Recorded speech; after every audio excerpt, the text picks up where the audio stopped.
कुछ भाई बहनों के प्रश्न आए हैं विजय माला की, विजयी रत्नों की बातें सुनकर। कई सोचते हैं, कई लोग तो लंबा लंबा समय मधुबन में रहे हैं, बड़ा सुख पाया है उन्होंने। कईयों के और कुछ प्रश्न हैं कि हम तो 5 साल से आए हैं, 6 साल से आए हैं। जैसा मैं कह आया हूं कि इसमें समय की और कौन कहाँ रहता है उसकी ज्यादा बात नहीं है। बात है किसने क्या स्थिति बनाई है। ध्यान दें आप एक बात पर, एक है योग अभ्यास करना, सर्वोत्तम चीज, लेकिन दूसरा है योग अभ्यास और ज्ञान चिंतन के द्वारा किसने क्या स्थिति बनाई है। स्थिति किसे कहते हैं?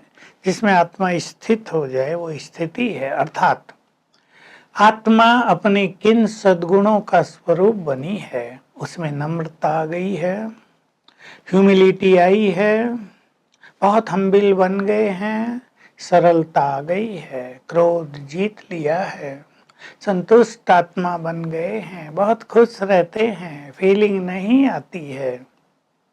ये अच्छी स्थिति के लक्षण है। कई लोगों का ऐसा होता है, योग भी अच्छा करते रहते हैं लेकिन इरिटेट भी रहते हैं, या छोटी छोटी बातों में टेंशन में आ जाते हैं, या मुख से दुखदाई वचन बोलना उनका ठीक नहीं हो पाता है। तो इससे क्या होता है कि स्थिति नहीं बनती। योग तो करते रहते हैं, तो हमें ध्यान देना है योग भी हमारा अच्छा हो, योग का सुख बहुत अच्छा मिले, बहुत इंद्रिय सुख है, और हमारी स्थिति भी अच्छी होती चले, हम निर्भय होते चले।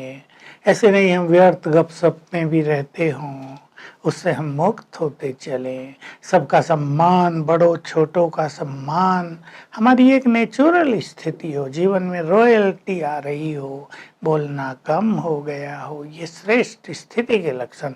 प्योरिटी, शुभ भावनाएं, सबके लिए प्यार बढ़ गया हो। तो विजयी रतन, पहली चीज तो है उनका योग का अभ्यास 8 घंटे होगा। मुझे बार बार कहने की जरूरत नहीं कि 8 घंटे बैठना नहीं है, स्मृति स्वरूप स्थिति, कुछ बैठ के भी। दूसरा, उन्होंने अपने अहंकार को संपूर्ण रूप से जीत लिया होगा। मैं, मेरा, तू, तेरा, टकराव, इच्छाएं, इन सब पर विजयी हो गए होंगे। और तीसरी स्थिति है बहुत प्योरिटी की, कर्मेंद्रियां शीतल, देह के आकर्षण समाप्त, यानी माया पर विजय। अब माया से उन्हें युद्ध नहीं करना पड़ रहा है, बल्कि माया पीछे हट गई है, उसने अपनी हार मान ली है। और ये जो नंबर बनते हैं उसका आधार होता है कि भाई कभी कोई व्यर्थ संकल्प आया तुरंत खत्म कर लिया। उस आधार पे व्यर्थ संकल्प कोई इम्प्योर संकल्पों की बात नहीं, कोई और व्यर्थ संकल्प आ गए और जल्दी से उन पे विजय प्राप्त कर ली, वो भी विजयी रतन माने जाते हैं।